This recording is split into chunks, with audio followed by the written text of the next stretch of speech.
Sí, en realidad un poco, o sea, voy a hacer un análisis de la situación de las víctimas en el proceso de la Corte Penal Internacional. La verdad que por primera vez en la historia de la justicia penal internacional, el Estatuto de Roma otorga a las víctimas un papel fundamental en todas las instancias del proceso ante la Corte Penal Internacional. La verdad que este reconocimiento a las víctimas es uno de los más importantes avances de la justicia penal y junto con el derecho a la reparación en el ámbito internacional, reparación a las víctimas de las graves violaciones a derechos humanos y derechos transformado en, diría yo, dos principios fundamentales dentro de los últimos años en el ámbito del derecho internacional público, específicamente dentro del derecho penal. No nos olvidemos que tanto la protección de derechos humanos como el derecho internacional humanitario, el derecho penal internacional, sigue estando dentro de un marco regulatorio del cual se nutre, en el cual abreva, que es el derecho internacional público. No son compartimentos estancos, es decir, las normas del derecho internacional público son absolutamente válidas en cuanto a su aplicación al derecho internacional penal. Pero además el valor está dado en que no solo se... Ay, ¿me están escuchando? ¿Yo doy la espalda o no? Esa TV, no estamos viendo, Irene, así que te estamos viendo, las vemos a las 12 en la... Ah, perdón que doy la espalda. Perdón. Estoy viendo. Bueno, qué suerte. La tecnología, ¿no? ¿Cómo? Perdón. Te también un compañero mío que en estos momentos está haciendo su tesis sobre reparación a las víctimas de la Corte Penal Internacional. Ah, pero qué justo. Bueno, bárbaro. Yo, o sea, voy a dar una conferencia más pequeña que una tesis, no esperen una tesis.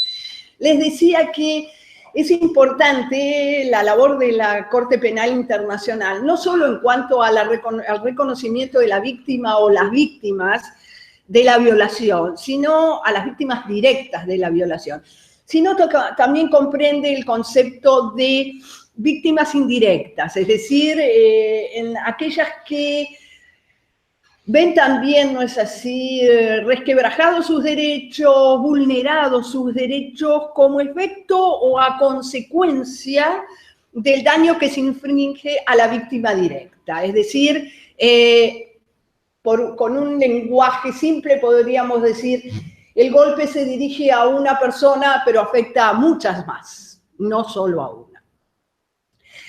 Por supuesto que el rol de las víctimas, ¿por qué tiene este valor especial en el Estatuto de Roma y en los procesos, ¿no? En los procesos y en todas las etapas anteriores a los procesos de la Corte Penal Internacional? Porque hasta ese momento, en todos los sistemas penales internacionales, la víctima tenía, por supuesto, cabida, pero en su rol de testigo. Esencialmente en su rol de testigo, tanto el Tribunal Penal de Nuremberg, el Tribunal Militar de Nuremberg, el Tribunal Militar del Lejano Oriente o Tokio, los tribunales ad hoc de la ex Yugoslavia y de Ruanda, ubican a la víctima esencialmente en su carácter de testigo.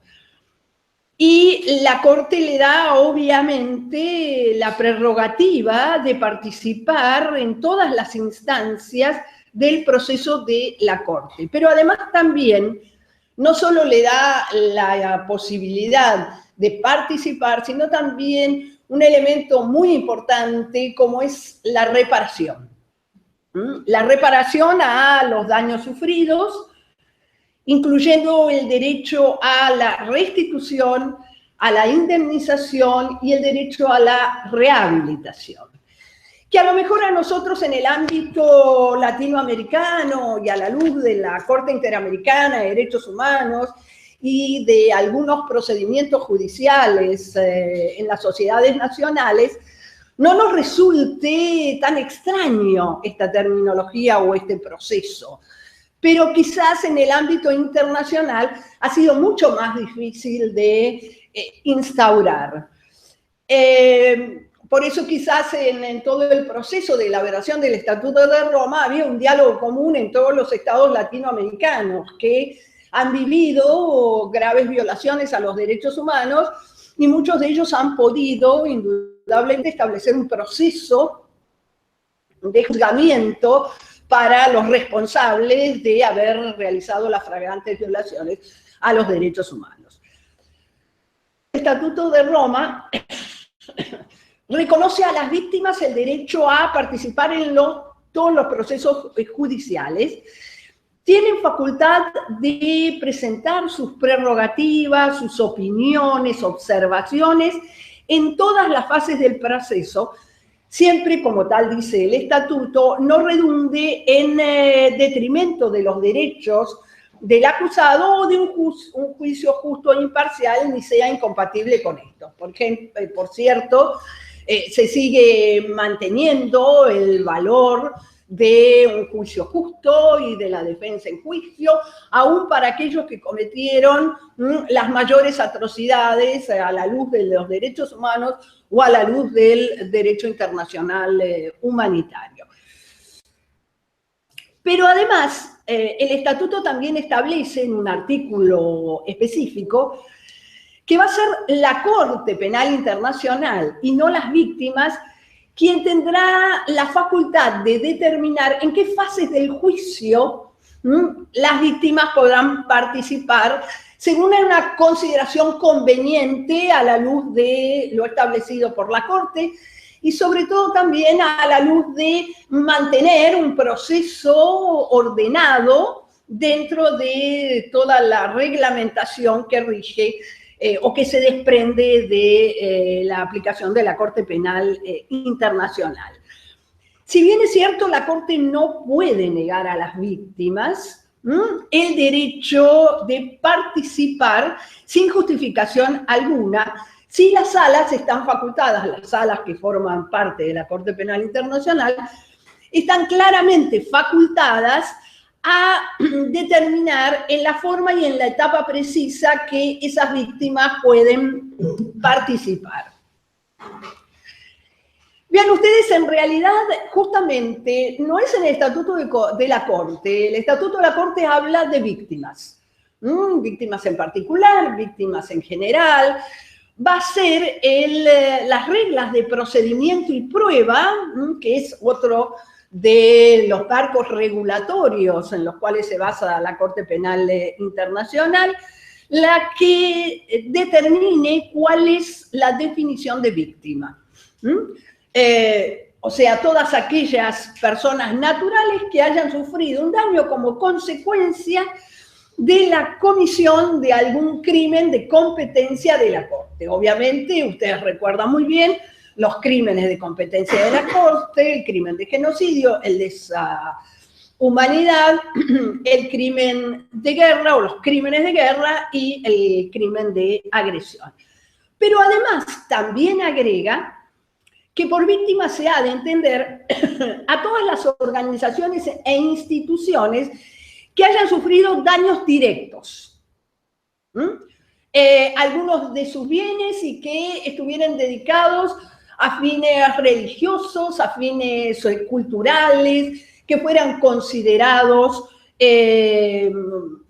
fines o que tuvieran fines humanitarios o que fueran considerados bienes culturales.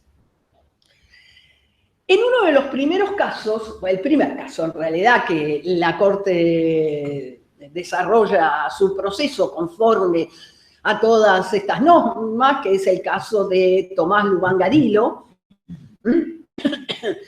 resolvió específicamente 3 cuestiones respecto de las víctimas. La primera de ellas es si el derecho a la participación de la víctima o de las víctimas en los procedimientos de la Corte incluye la etapa de investigación. ¿Sí? Es un aspecto muy importante que analiza la Corte en este caso. En el caso de permitirse la participación de las víctimas en la etapa de investigación, ¿cuál debería ser esta forma de participación? Y en el caso especial de Lubán Garrido, que eran 6 las víctimas solicitantes este derecho, que solicitaba este derecho, sí cumplían con los requisitos para ser acreditados como víctimas por tal como lo establece la Corte o por los procedimientos antes de la Corte. O sea que desde el primer fallo de la Corte comienza a determinar cuál es la acción de las víctimas y desde qué momento puede desarrollarse, hasta qué momento y bajo qué formas. Situación esta que en realidad hasta la Corte Penal Internacional no se había concebido con esta amplitud en ningún estatuto de los tribunales penales. Pero además también las víctimas pueden obviamente enviar información al fiscal para promover el inicio de una investigación motu propio del fiscal, pero incluso las víctimas pueden presentar observaciones ante la sala de cuestiones preliminares. ¿Recuerdan ustedes, no es así? La sala de cuestiones preliminares, en definitiva, es la que determina si un asunto es admisible o no ante la Corte, frente a una situación en la cual se va a determinar si están dadas todas las condiciones desde el punto de vista del ámbito temporal y del ámbito personal para que esa situación pueda transformarse en un asunto y ese asunto luego devenir en un caso en todo el procedimiento de la Corte Penal Internacional. Entonces les decía, las víctimas pueden presentar las observaciones ante la sala de cuestiones preliminares cuando, por ejemplo, el fiscal, al pedir autorización para realizar una investigación, o, por ejemplo, cuando el propio fiscal determine que las investigaciones realizadas no conducen a determinar las condiciones necesarias para que la situación pueda pasar a ser un asunto, o cuando incluso la propia sala de cuestiones preliminares impugnara la investigación del fiscal. Con lo cual vemos que la posición de las víctimas es una posición muy amplia, sumamente importante en este momento y a partir del primer caso.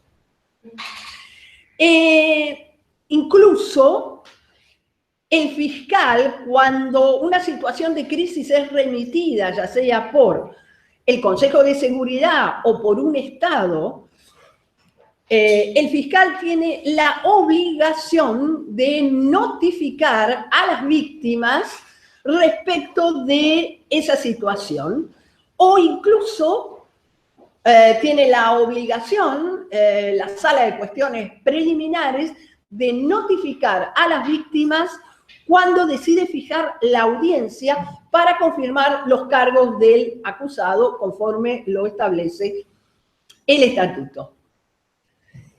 Entonces, quizás frente a todas estas situaciones que estamos planteando hasta ahora, podemos decir que existen quizás diferentes, o se plantea diferentes grupos de víctimas dentro de todo el desarrollo de la actividad de la Corte Penal Internacional. Puede ser que en la etapa de investigación exista un primer grupo de víctimas,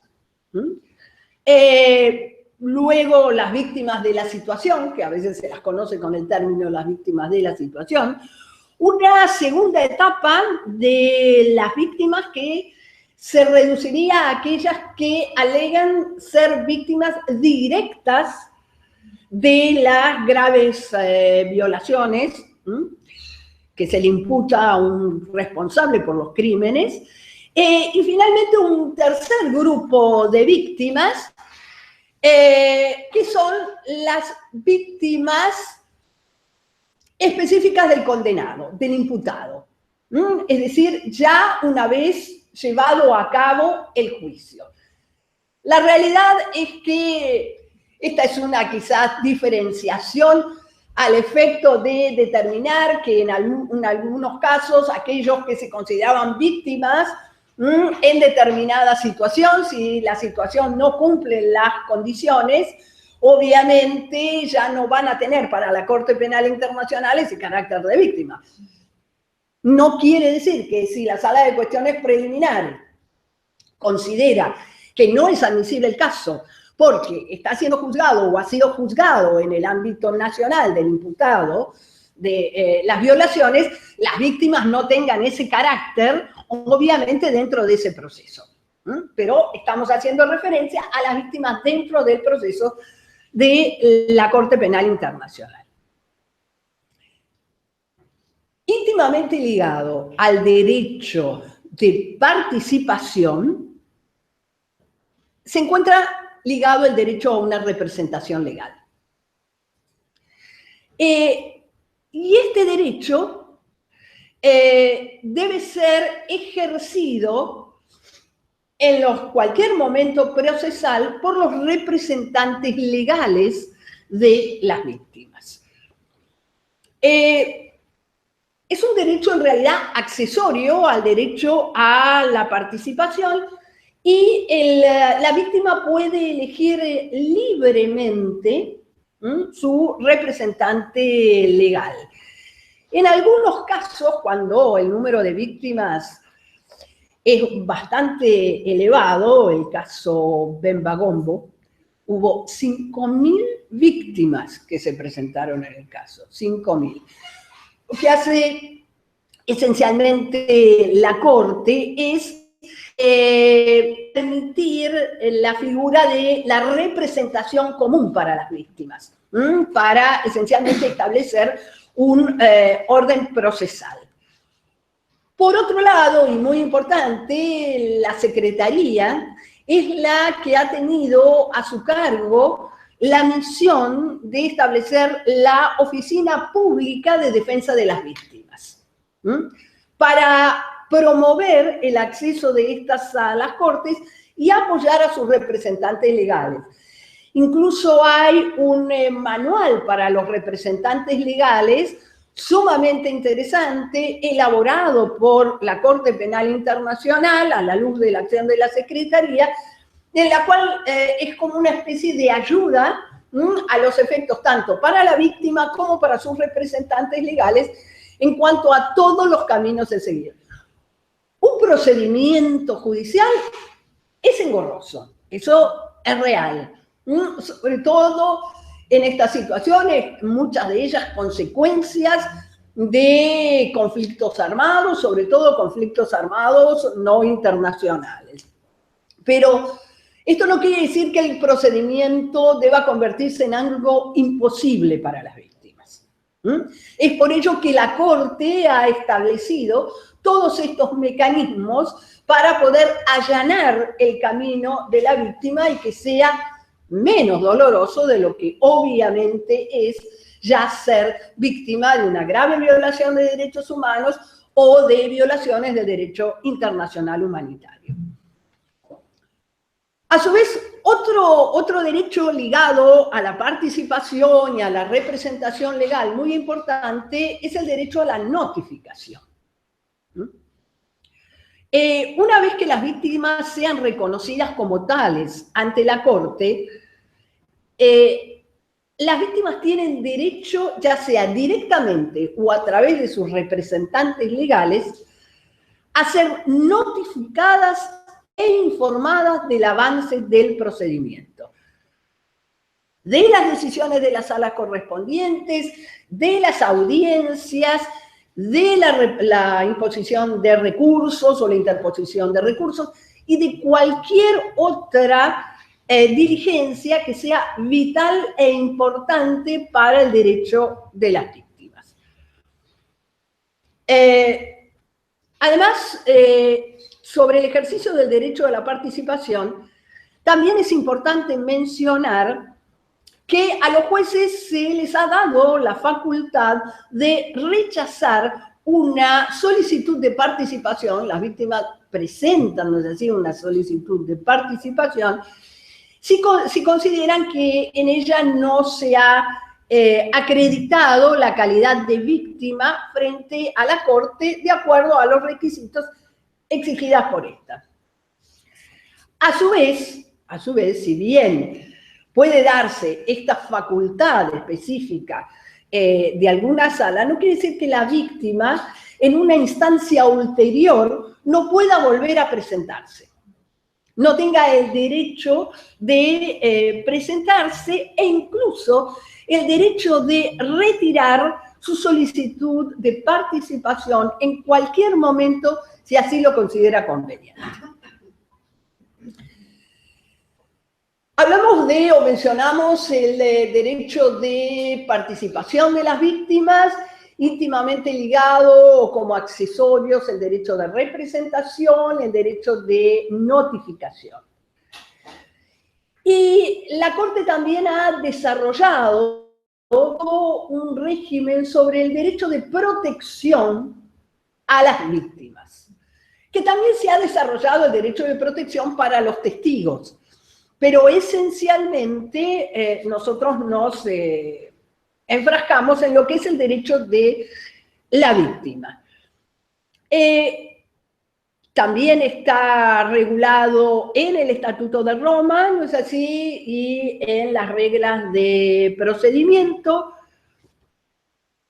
El objetivo es esencialmente garantizar que la seguridad, el bienestar físico, el bienestar psicológico, la dignidad, la vida privada de las víctimas. Un concepto muy interesante que se plantea en el Estatuto de Roma y en el reglamento, que es el interés personal o los intereses personales de las víctimas. Esencialmente se circunscriben ¿a qué? ¿O a cuáles situaciones? A conocer los hechos, fundamentalmente, a que se establezca la responsabilidad general y a que se determine quién es el responsable y a quienes se le imputan esos hechos violatorios de los derechos a las víctimas. Esa es la base del derecho a la verdad, que cualquier víctima tiene en cualquier circunstancia, ya sea en una etapa de investigación o en el proceso mismo. Y este derecho de protección abarcaría distintos aspectos. Medidas generales de prevención que pueden ser adoptadas, o que deben ser adoptadas, mejor dicho, por todos los órganos de la Corte, para reducir los riesgos de lo que implica lo que la Corte dice muy bien, o lo utiliza muy bien con estos términos, el acercamiento a la Corte.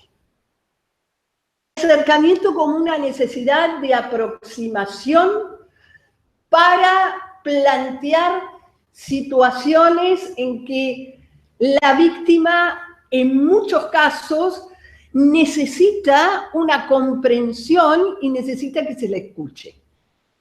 Por eso es el término acercamiento a la Corte. No solo participación, ejercicio de derechos, presentación en distintas instancias. Yo creo que es ese término que no es jurídico, porque acercamiento es el término menos jurídico que puede utilizar la Corte, es justamente el término que fundamenta el valor de la víctima dentro de la Corte Penal Internacional. Muy difícil para una víctima acercarse, declarar lo que le ha sucedido, tener que incluso como testigo poder reconocer lo que le ha sucedido y en muchas cosas frente a quien fue el perpetrador de esa violación. Con lo cual me parece que es un término claramente amigable para las víctimas, para que no sea estrictamente jurídico. Entonces decíamos, medidas de prevención esencialmente, adoptadas por todos los órganos de la Corte. Por ejemplo, las acciones locales que se pueden adoptar mientras se desarrolla una investigación. Mientras se está desarrollando la investigación, la víctima o las víctimas en muchos casos es quien aporta toda la información, es quien puede dar fe de los hechos sucedidos. Con lo cual es muy importante no solo la protección en el momento de la investigación, sino la confidencialidad por parte de aquellos que receptan justamente durante el periodo de investigación las posturas de la víctima. Incluso en otras etapas, la Corte puede determinar, por ejemplo, en protección de la víctima, que también se hace en el caso de testigos, el uso de seudónimos, o por ejemplo la distorsión de la imagen o de la voz, cuando la declaración es a distancia o por videoconferencia, incluso retirar del expediente cierta información que puede acceder la defensa, no como un detrimento hacia el derecho, sino para asegurar que esa víctima no pueda ser atacada o no se ejerza una represalia contra esa víctima por aquellos que forman parte del grupo cercano del imputado, y al cual la víctima está justamente manifestando todas las situaciones de violación en las cuales se ha establecido. Estas son como protección general que se impone a la víctima o a las víctimas. Y después hay una medida más directa o concreta que también tiene, creo yo, un valor importantísimo, más que de lo jurídico desde el punto de vista psicológico, que es la figura de la compañía de la víctima, que establece la Corte. La Corte establece una persona que puede acompañar a la víctima. ¿Para qué? Para acompañarla si se acerca, ¿no es así?, hasta la Corte, o para acompañarla si se quiere acercar al fiscal en el momento que el fiscal está realizando la investigación, y de manera de otorgarle, ¿qué? Esencialmente confianza. O sea, esas protecciones generales que tienen que tener todas las víctimas, luego, en algunas víctimas particulares, se identifican como un acompañamiento mucho más cercano, a los efectos de poder ejercer sus derechos, de poder testificar libremente ante una situación obviamente grave y seria que ha vulnerado su dignidad humana. Por supuesto que la unidad de víctimas y testigos, que se conoce con las siglas BWU en inglés, la función principal es velar por la seguridad de las víctimas y los testigos para evitar cualquier riesgo que pueda sufrir una víctima en su contacto con la Corte. Y es también la que establece las medidas de protección, tanto general como particular. Y la otra sección también muy importante que se crea en el reglamento de la Corte es la sección de la participación y reparación de las víctimas, o sea, BPRS también en el nombre en inglés. La participación y reparación de las víctimas tiene claramente dos aspectos.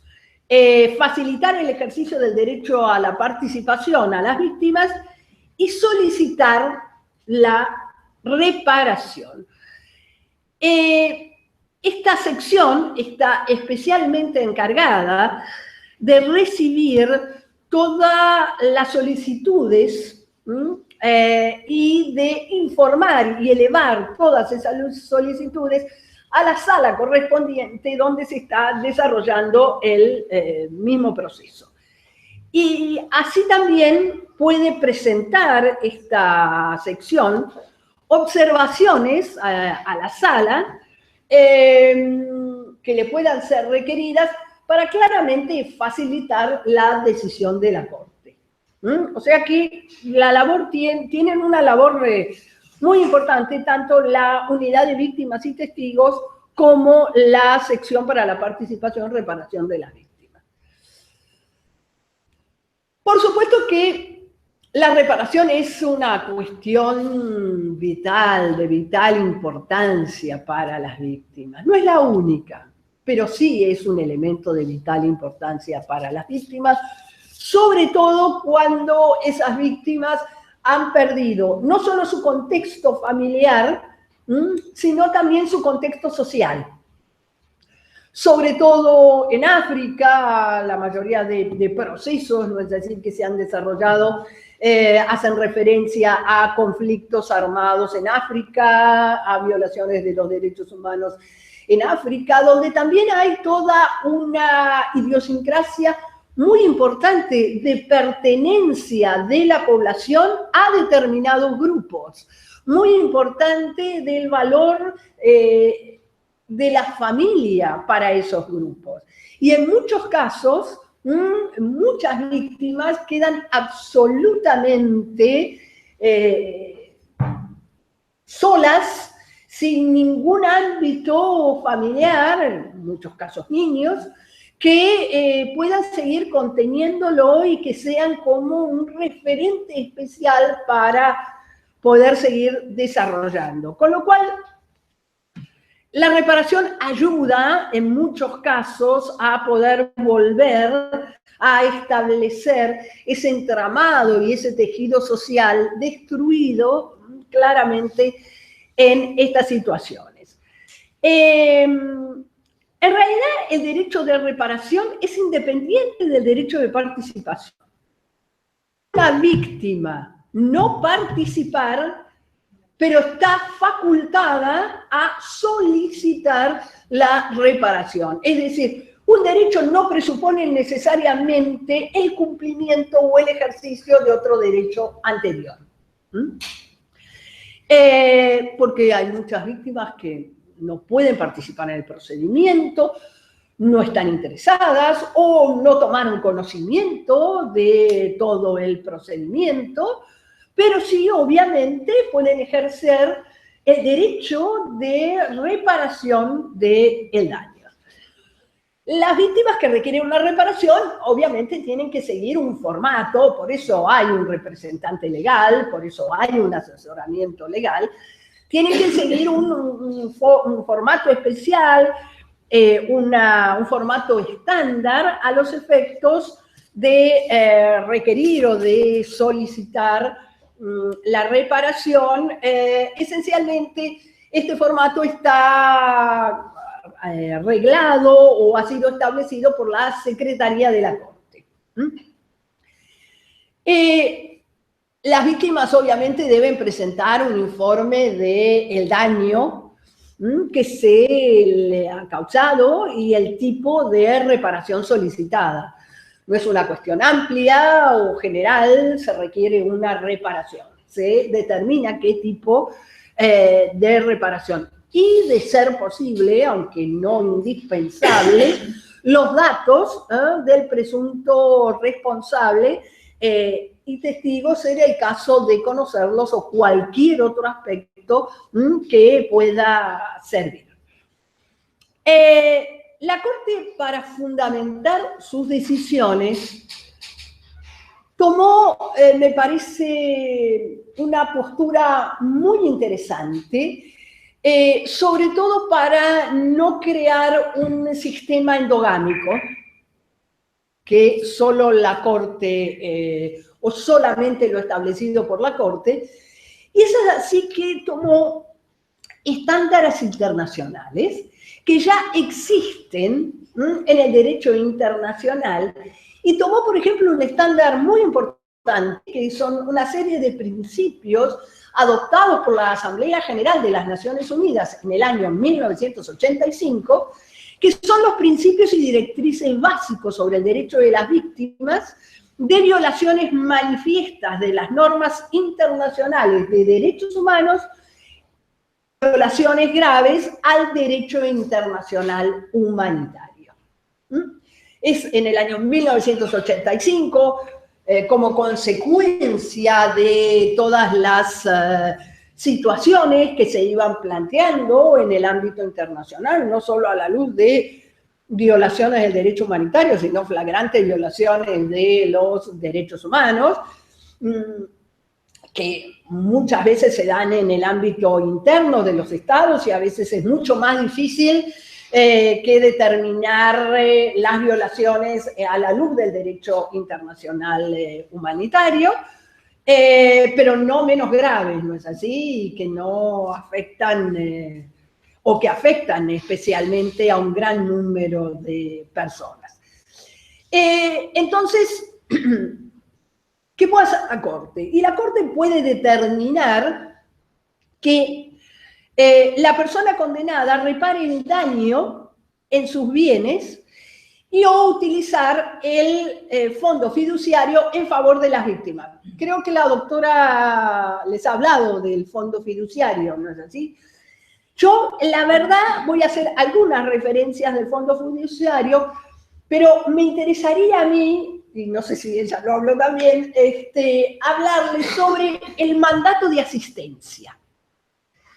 La relación entre el mandato de asistencia y el mandato de reparación del fondo fiduciario, que es muy interesante porque en muchos casos desarrolla este mandato de asistencia una labor que permite que las víctimas no pasen años esperando una reparación o una protección que quizás se va a poder cristalizar a través de una sentencia, siempre y cuando en una reparación de sentencia se haya dictado, ¿no es así?, por la sala respectiva una reparación, y además que obviamente se haga efectiva la reparación. Entonces, creo que este mandato de asistencia tiene un valor altísimo dentro de todo lo que es el sistema del Fondo Fiduciario de Protección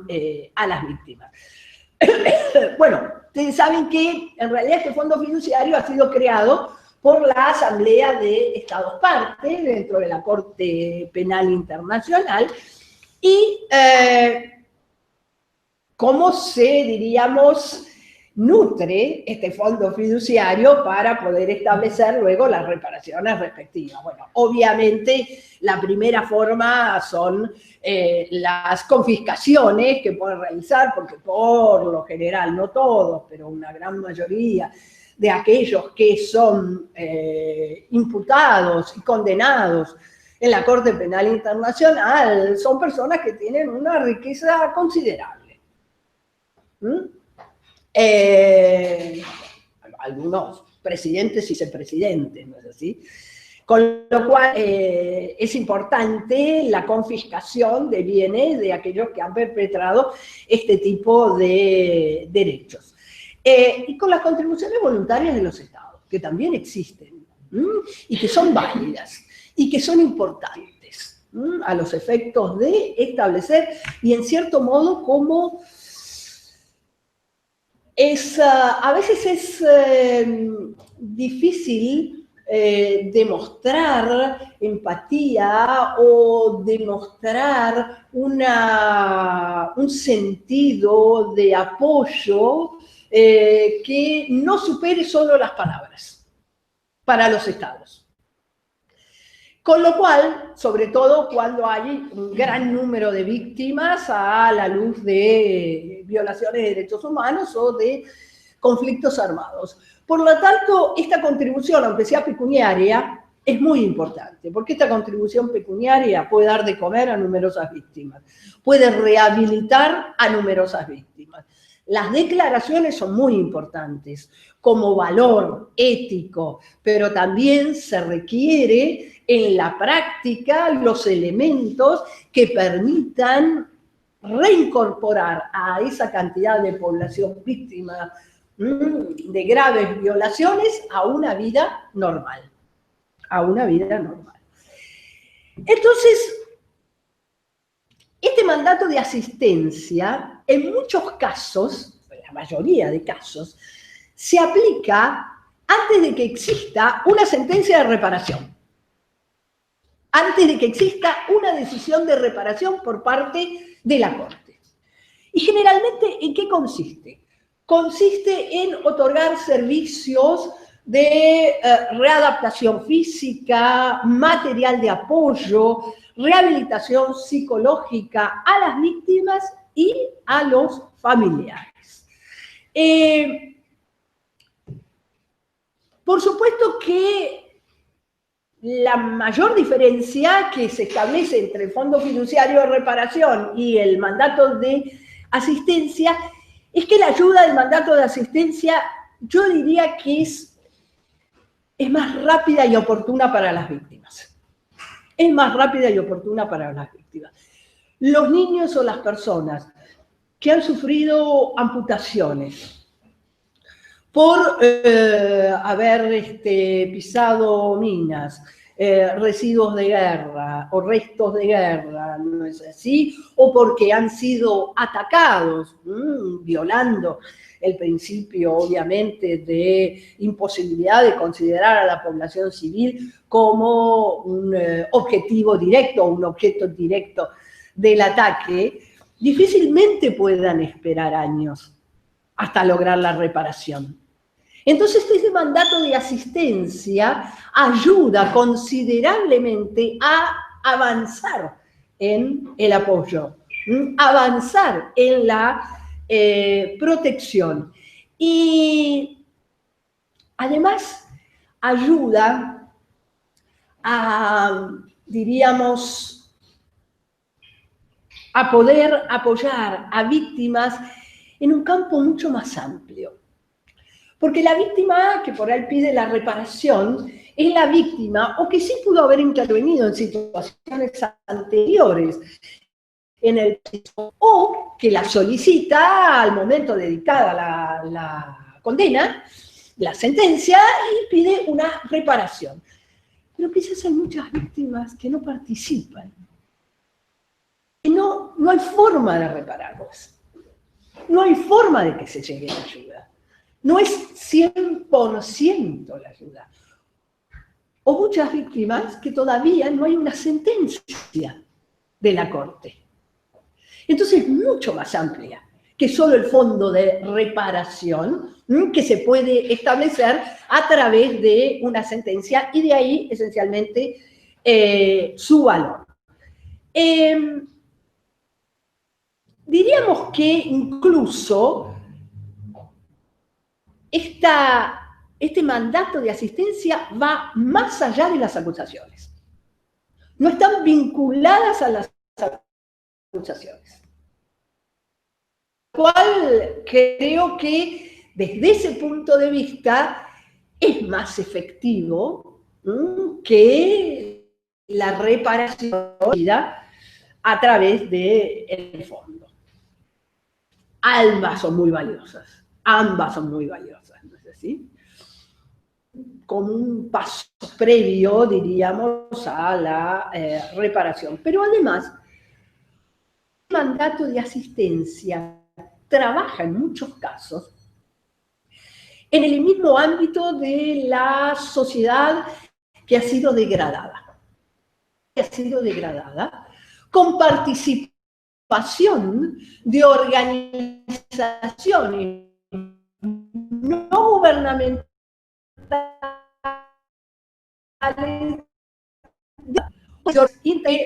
organismos humanitarios de carácter internacional. Muchísimo más amplia la reparación. Por ejemplo, actualmente se está en marcha un plan estratégico 2014-2017, esencialmente que se desarrolla en el norte de Uganda respecto de las víctimas del Ejército de Resistencia del Señor. Hay varios casos de Uganda planteados en la Corte y está dirigido esencialmente a la rehabilitación física a causa de minas a la rehabilitación de aquellas personas que han sido quemadas gravemente por los ataques perpetrados, que sufren cualquier tipo de mutilación, que muchas de ellas necesitan cirugía plástica para, no solo para tener un reencuentro consigo mismo afectivo, sino para realmente recuperarse. Y eso no puede esperar mucho tiempo. Con lo cual, este programa, este proyecto especial, está siendo, obvio, bajo la supervisión del fondo, ¿no es así? Pero está siendo aplicado en estos ámbitos y también va dirigido, sobre todo, ¿no es así?, en la República Democrática del Congo, a las víctimas, y en Uganda también, a las víctimas de violación.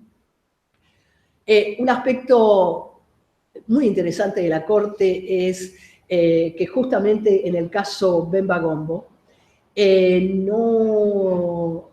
al ser imputado como un crimen de guerra y un crimen de lesa humanidad, la violación, no solo se hace referencia a la violación de mujeres y niñas, sino también a la violación de niños y hombres.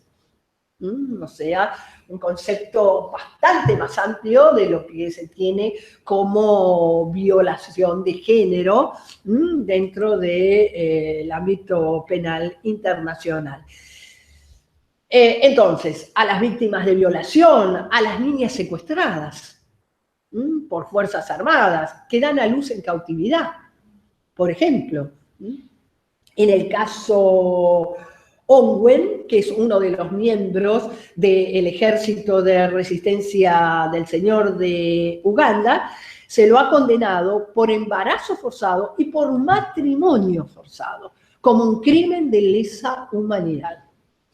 Dentro de, bueno, justamente todas estas situaciones que no pueden en forma inmediata ser reparadas, este sistema exactamente va dirigido, o esta otra actividad, no sistema, va dirigido a través del método o el mandato de asistencia. En el caso, por ejemplo, para que, bueno, veamos las cifras, a veces son intensas, pero muchas veces nos indican un claro panorama de lo que son las situaciones. En este momento hay 28 proyectos que se están llevando a cabo en Uganda, República Democrática del Congo, y se hace cargo que incluye a más de 5.000 víctimas de violación sexual. El caso de Owen todavía no está condenado, por ejemplo, en Uganda, entre las que se encuentran también 200 niñas secuestradas y reclutadas o sometidas sexualmente por grupos armados, y 780 mujeres y niñas de campañas colectivas de violaciones y desplazamientos. Es difícil esperar mucho tiempo para lograr una ayuda, una asistencia o una reparación. Bueno, creo que el mandato cumple una función, pero valiosísima en ese sentido. Pero además va más allá. ¿Por qué va más allá? Porque trata en estas sociedades que se han visto pero realmente afectadas a punto extremo por estas situaciones, tratar de apoyar y de crear conciencia en la sociedad de la promoción de los derechos humanos, de las mujeres, sobre todo de las mujeres, aumentar la participación de las mujeres incorporando perspectivas de género. Piense ustedes que en estos ámbitos es casi nula la perspectiva de género, absolutamente nula, con lo cual es muy importante realizar una labor de formación para esas mujeres. Promover esencialmente la aceptación y la inclusión social. Muchas personas que han sufrido degradaciones durante los conflictos armados son fuertemente rechazadas, tanto una mujer violada como un hombre violado. fuertemente rechazados en estas sociedades. Y es necesario lograr la vuelta a una vida normal, a una integración. Otro aspecto sobre el cual está trabajando mucho y es muy importante este mandato de asistencia es sobre la concientización de la protección del medio ambiente. En estos conflictos armados no solo ha habido víctimas físicas, víctimas considerados bienes culturales, sino ha habido también una víctima muy especial, que es el medio ambiente. Y la degradación y la destrucción del medio ambiente no solo provoca un efecto post-conflicto inmediato, sino que es duradero en el tiempo. Y es lo que hace que gran parte de esas sociedades se les dificulte volver a un sistema de integración, de explotación de recursos naturales, no es así, de desarrollo de la... Ya termino. No, estaba así, creen que me decía terminar. Bueno, es decir, lograr esencialmente un nivel de inclusión tanto particular como colectivo. Acá no es solo un aspecto individual, sino un aspecto colectivo y sobre todo en lo relativo a la incorporación, por ejemplo, de niños. Algunos de los imputados en la Corte Penal Internacional fueron niños soldados, que desarrollaron, ¿no es así?, esa acción degradante, violatoria de derechos humanos y de derecho internacional humanitario. Fueron niños soldados. O sea que la importancia de restablecer, aunque hay situaciones que son muy difíciles de superar.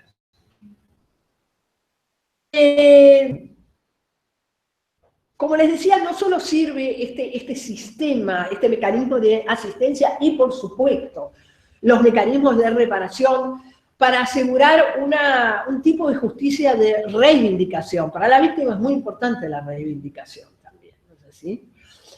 Sino que también apunta a ¿qué? A lograr la posibilidad de superar condiciones estructurales de violencia, de desigualdad, de exclusión, que no es un camino fácil, obviamente, y que lleva mucho tiempo, pero que es uno de los objetivos de la Corte Penal Internacional paralelamente al juzgamiento, a la condena y a la reparación de los imputados. Yo creo, y acá para terminar, para no abusar de su buena voluntad, el valor puesto en relevancia por la Corte Penal Internacional ha sido, por un lado, restituir la palabra a las víctimas. Restituir la palabra a las víctimas. A aquellos que han sufrido daños, en algunos casos irreparables, y son absolutamente marginados de su comunidad, pueden ser escuchados y asistidos. Ese es un valor, el valor de la palabra de la víctima es importante, porque además la víctima, además de sufrir la degradación, se siente en una situación de disminución de capacidad en poder decir, en poder rechazar, en poder ser violento con la palabra contra aquel que lo degradó. Entonces es muy importante volver a darle la palabra a la víctima. Es fundamental volver a dar la palabra a la víctima. Y por otro lado, obviamente, volver indudablemente a restablecer el derecho a la verdad y el derecho a la justicia, que eso es un valor en cualquier tipo de sociedad, en las sociedades nacionales como en la sociedad de carácter internacional. Bueno, les agradezco mucho y disculpas por la demora y bueno, gracias.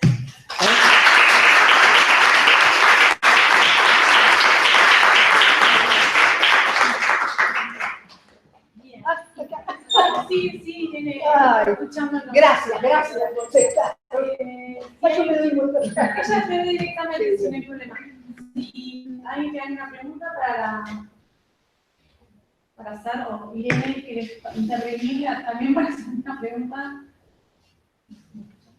Sí, yo quería preguntar, para informar un poco más sobre la medida de asistencia. En la reparación, la verosimilitud del hecho tiene que ver con la posterior reparación. ¿Cómo se trabaja con la medida de asistencia para la inmediatez y la resolución de la población? Sí, afectada directamente. Bueno, ¿Cómo funciona? es todo un trabajo, justamente, este proyecto que yo les dije de 2014, pero que viene trabajando desde antes, ¿no es así? Que se ha propuesto estas pautas para 2014-2017, está dirigido por psicólogos, o sea, forman parte psicólogos, médicos, otros profesionales de la salud, incluso maestros que van a enseñarles a los niños o que les permiten que los niños vuelvan a tomar contacto con lo que es la educación, con lo que es aprender. Eso se hace a través, obviamente, y en aquellas situaciones en las cuales, porque hasta ahora hemos tenido 4 condenados en la Corte Penal Internacional y hay varios procesos. Todos estos procesos, algunos que todavía no se han podido, unos que se están desarrollando y otros que están en la previa etapa, ¿por qué? Porque no se ha podido siquiera detener, ¿no es así?, al imputado. Ustedes saben que el sistema de la Corte en ese aspecto es especialmente sujeta especialmente al common law, es decir, la necesidad de la presencia del imputado para que pueda declararse inocente o culpable. En muchos de estos casos, ¿no es así?, ni siquiera se ha comenzado el juicio. Están todas las causas, están dadas todas las condiciones de competencia y jurisdicción de la Corte Penal, pero no se ha podido porque el imputado no ha sido detenido. En esos casos, este trabajo de asistencia, que ya tiene, a través de la investigación del fiscal, recibido o ha recibido una información sobre la situación de las víctimas, actúa o va tratando de actuar en cada uno de ellos. Son muchos los casos, todavía no ha logrado establecer o intervenir este mandato de asistencia en la totalidad de casos. Son 24 casos que están algunos ya terminados, otros ya con sentencia, otros en proceso. O sea, es todo un trabajo conjunto. No es que hay compartimentos estancos. Toda la labor realizada por investigación del fiscal, incluso las víctimas que participaron, e incluso también la labor, porque trabajan muy estrechamente, con instituciones de las sociedades nacionales de cada uno de estos estados. Hasta ahora la mayor labor la realizó en República Democrática del Congo y en Uganda. Irene, no te escuchamos. No funciona. Ahí está. Mi compañero, si quería hacer alguna pregunta. Porque además nos está resultando muy interesante la ponencia de la profesora Marta Rosa. Entonces, si quería hacer alguna pregunta. ¿Sí? Sí. No sé, ¿qué le digo yo? Adelante, va a estar el compañero, está girando la cámara. Un investigador y profesor de mi universidad, ¿vale? Pues a mí me ven, no me tengo que dar vuelta, ¿no? No es necesario, ahí a la cámara. Acá, perdón. ¿Me escuchan? Sí. Yo, bueno, una de mis teorías, por así, la tesis es que la Corte Penal Internacional no está preparada actualmente a impartir una verdadera justicia restaurativa. Una justicia alternativa. Restaurativa. Restaurativa. Bueno. ¿Esa es la pregunta? Es la tesis que él está elaborando. No, o sea, yo no voy a introducirme justamente en un ámbito donde tú estás desarrollando toda una tesis porque sería una osadía de mi parte. Sí creo que evidentemente la Corte Penal Internacional todavía tiene un largo camino para establecer. Pero si nosotros comparamos, por lo menos nosotros digo la Argentina, ¿no es así? Que ha tenido lamentablemente experiencias en este tipo de situaciones, de violaciones de derechos humanos, de juicios y de posibilidad de reparación. Es un proceso extenso, es un proceso largo, creo yo. Yo creo que quizás, a medida que pasa el tiempo, la Corte, a través de sus salas, a través de la Secretaría, va a tener que ir adoptando a diversas circunstancias y dando una mayor velocidad. No sé quizás cuál es el fundamento que tú utilizas para decir que no tiene capacidad reparativa. No, restaurativa, reparativa sí tiene. Restaurativa, a ver, ¿por qué? Porque, por ejemplo, la justicia restaurativa se requiere que es una reconciliación entre el victimario y la víctima, para fomentar después con la comunidad afectada la reconciliación. No, a ver, yo tengo una posición muy especial al respecto. Entre la víctima y el victimario no necesariamente tiene que haber perdón. No es necesario que haya perdón. Una víctima no puede perdonar, puede perfectamente no perdonar al victimario y otra víctima puede perfectamente perdonar al victimario. Pero la realidad es que una sociedad necesita un marco necesario para poder avanzar. Ese marco necesario para poder avanzar está dado a través del conocimiento de los hechos, de la verdad, de los procesos que a veces no todos aquellos que cometieron graves crímenes o delitos son sometidos a un proceso y de una reparación. Eso es en el contexto social. O sea, la reparación, la reconciliación, como en muchos casos se llama, tiene un tinte de carácter social. El perdón entre víctima y victimario es absolutamente personal y no todos pueden manifestarse de la misma manera. Y es lógico que así sea. Hay víctimas que no pueden perdonar a su victimario, pero en el orden social esa víctima no va a hacer con ese victimario lo que el victimario hizo con ella, sino que recurre a un ámbito para que ese victimario tenga un juicio, una condena, una sentencia y una reprobación social. Sí, no, bueno, yo pienso distinto. Bueno, bienvenido sea, pero bienvenido sea. No, lógico, por supuesto, por supuesto. Pero bueno. Y una última cuestión. ¿No considera que la Corte Penal Internacional podría ser o llegar a ser un mecanismo influyente en una justicia transicional, como una comisión de la verdad y reparación? Paralelamente. ¿Influyente de qué manera? ¿Para evitar la verdad y la reparación o para ahondarla? ¿Perdón? ¿Para evitar la verdad o para ahondarla? Pues yo creo que para ahondarla, porque la verdad oficial en muchos casos está muy diluida.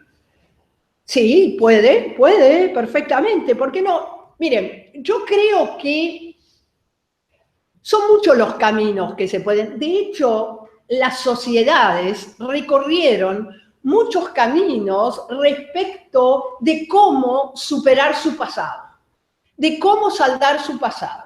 Hay sociedades que lograron, ¿no es así?, a través de la condena, la justicia, superar medianamente el pasado. La Argentina es un ejemplo de eso. La Argentina ha medianamente superado su pasado.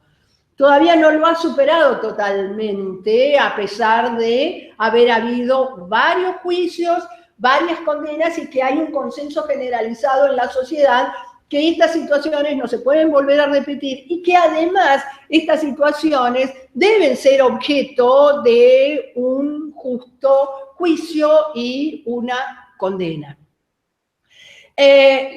Por lo cual es a veces difícil establecer un parámetro general. Yo creo que el valor de la Corte Penal Internacional es haber dicho, bueno, frente a situaciones en las cuales los estados no reaccionan, no condenan, no juzgan, hay algo que por lo menos puede crear una situación en que un cierto número de víctimas pueda recurrir a los efectos de sentirse que se las escucha.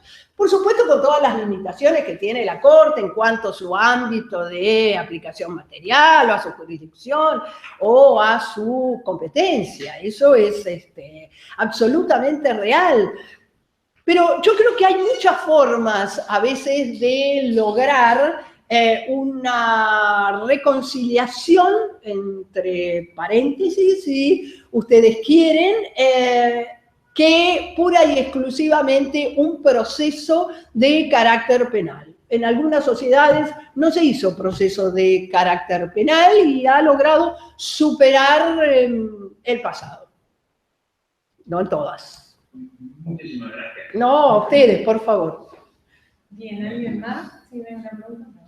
Sí, estaba pensando que en esa conversación en particular, en los instrumentos, en los dispositivos, atados a los tiempos Sí. que llevan estos procesos. Porque, digamos, a partir que ocurre la violación, la tragedia, hasta que la Corte decide que debe intervenir porque el Estado no intervino, porque no está. Sí, claro. Digamos, un chico puede dejar de ser un chico atormentado para ser un adulto atormentado, Sí. o un atormentado, o sea, pasó Sí. una vida ahí entre No cabe, por eso es importante, la asistencia y el Estaba pensando no acompañamiento. tanto en la reparación, sino No, en el acompañamiento. Claro, Por eso yo le encuentro valor a ese aspecto de la Corte Penal Internacional que no lo han tenido otros tribunales penales Sí, la internacionales. pregunta es bastante práctica, digamos. Digamos, hay un tiempo que pasa entre la tragedia y el comienzo de la asistencia, digamos. Sí. El comienzo de la asistencia, no la reparación. No.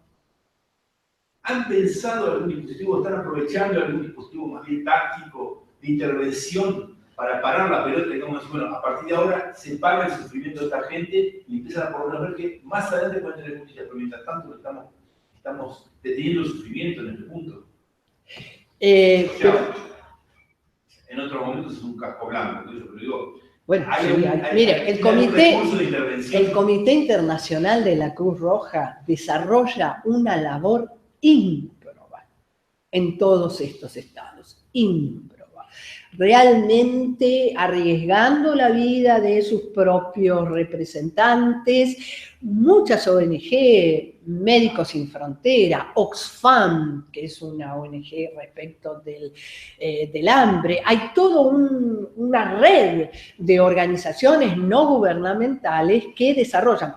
Obviamente que tanto el Comité Internacional de la Cruz Roja como todas estas organizaciones no gubernamentales pueden ingresar al territorio con autorización del Estado.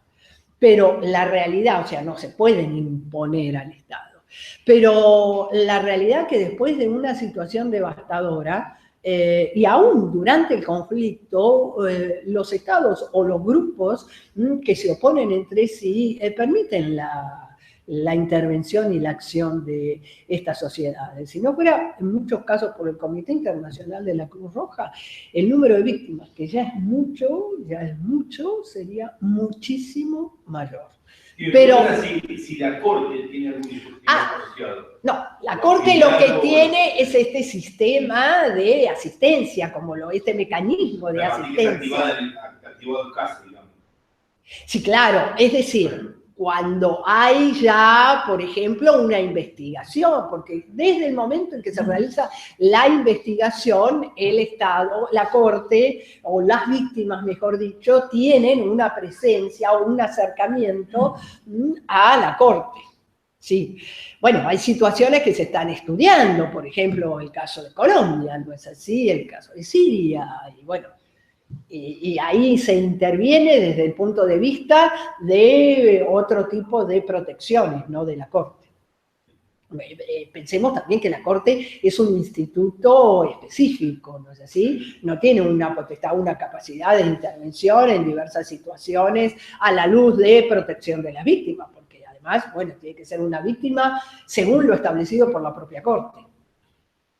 Claro, sí, entendí perfectamente. Claro. Las limitaciones, me preguntaste que hay algún tipo de policía judicial, como si era una persona que interviene en una partida, ahora muchachos, se acabó. No. Entramos ahí. No, eso ni el Consejo de Seguridad no es. Y si lo hace, a veces lo hace mal. Así que... Bien, bueno, entonces creo que ya podemos dar por finalizado. Bueno, muchísimas gracias. Les agradezco a Irene de España, a la doctora Gracias. a Marta. Creo que el objetivo de conmemorar el Día de la Justicia Penal Internacional lo hemos logrado con todos los temas que trajeron los docentes. Así que muchas gracias por estar presentes y nuevamente gracias a ustedes. No, gracias. Adiós, gracias. Adiós.